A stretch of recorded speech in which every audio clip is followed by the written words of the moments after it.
David Irvine, welcome to ABC News 24. Thank you.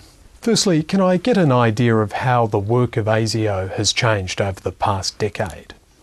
I think the most important thing, of course, is that following 9/11, ASIO and other government instrumentalities had to put an enormous amount of effort into the counter-terrorism issue. And counter-terrorism today still represents the majority of the operational effort of ASIO. Do Australian terror threats tend to replicate what's happening overseas? We've had a number of threats here in Australia that, yes, that they do follow the models set overseas. We've had people who've tried to get together the elements to make up bombs. We've had people who don't want to get weapons to go and do a lot of shooting, and so on, yes. You mentioned shooting. There was a recent very tragic example in Norway. Are those types of lone operators something that ASIO has increasing concerns about? Yeah, we've had increasing concerns about that for some time now. In the extremist Islamic terrorist threat, we've had a couple of examples in the United States where people have basically come out of the blue. And of course in Norway you had someone, not a violent Islamic extremist, but a very violent person from the other side of the spectrum, an absolute loner popping up out of the blue. And is an example like that something that ASIO would be currently working on today? We're working on a whole series of potential threats that we're watching. In our business, we simply call them investigations, people or groups that we're looking at. Yeah. Does Islamic extremism pose the same level of threat as it, say, did 10 years ago? I think it does. I don't think we can be complacent, and I don't think now, 10 years later, following the death of bin Laden and so on, I don't think now is yet the time to relax our vigilance. Currently, ASIO has quite a large number of investigations going on into Australians, mostly Australians, who are toying with the ideology of extremism and could at any point tip over into extremist acts. You mentioned the passing of Osama bin Laden. Does his demise have any impact on the threat level? I don't believe it does actually have an impact on the threat level. It has an impact on the overall situation, and I think his death does symbolise a further step in the weakening of the ability of Al-Qaeda from the Pakistan-Afghanistan area to control events. But the threat hasn't diminished, because what we've seen is that the Al-Qaeda ideology and objectives have been taken up by other groups or associated groups around the world. You mentioned related groups to Al-Qaeda. Have efforts in the past decade against Jemaah Islamiyah had any impact? I think the Indonesians have frankly done a marvellous job in seeking to manage the terrorist threat that they face, predominantly from Jemaah Islamiyah and elements in Indonesia associated with that.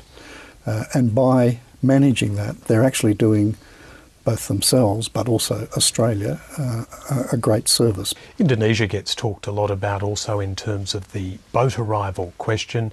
Have the boat arrivals since 2001, over the past decade, have they impacted on your agency and other agencies? Probably not since 2001 too much, although we clearly have a role in providing security assessments for irregular maritime arrivals. Does it hamper your work? No, it's part of our work. It's always been part of our work. Does it put increasing pressure on your resources? Our resources are always under pressure because with the number of investigations you have going across the board. On the question of resources, ASIO since 2001 has seen almost exponential growth. Is the growth justified, do you believe? I certainly believe it's justified. And if you were to ask me what have been the most significant changes in ASIO in the last 10 years, I would say that dealing with the terrorist problem has required us to take on new resources for a start, use new techniques, use new technology. Their legislation has had to have been adjusted to enable us to manage this, at the time, a quite different phenomenon and different to anything we'd faced in the past. What does ASIO say to people who think it has too much power, too much funding and too many resources? There will always be a debate about the power that ASIO has, but the fact is that ASIO is not an executive organisation. It has the power of collecting intelligence, assessing it and advising. ASIO has not been accused of excessively abusing its power, and I think the way we use our power speaks for itself. In terms of resources, technology has advanced enormously, as you know, in the last 10 years, particularly in the internet, IT, telecommunications area, and we've had to keep ourselves up to date in that area particularly. Last year you talked about ASIO investigating hundreds of cases at any one time. Has the workload got bigger? Is it roughly the same? We have probably more investigations going at the present time than we did then. Yes, we do have a very small number of people in our midst whose intentions are not necessarily all that benign, and it is important that for the safety of Australians and the security of the country, that we continue to monitor and to conduct intelligence activities that will seek to thwart that threat. Are there potential attacks that have been brought under control that Australians just don't get to hear about? ASIO and law enforcement actually do a lot of work with other parts of government to try to work with the communities to nip things in the bud long before they reach any sort of tipping point and have to be taken to the courts. How do you think the work of your agency will change in the next 10 years? I think the single biggest impact of change on the agency will be in the technical area. This revolution in IT technology is creating all sorts of vulnerabilities from a national security point of view, and I have to say from a privacy point of view, from the point of view of the individual Australian, on the one hand, but also opportunities for agencies such as mine to become much more technologically proficient and use technology in the interests of national security. In the past few years, we've seen the emergence of the WikiLeaks organisation. Does its work hurt the work of ASIO and other agencies? It can certainly complicate the work of ASIO and other agencies. We are very keen to ensure that our sources are protected and the identity of the people who work for ASIO, given the nature of their work and the way they have to conduct their work, is kept confidential. And so, yes, it is not a comforting thing to see this sort of information out there in that quantity in public. There's also another issue, and that is that where the names of people who might be innocent are put out there, that's doing them a disservice as well. Therefore, how would you characterise WikiLeaks?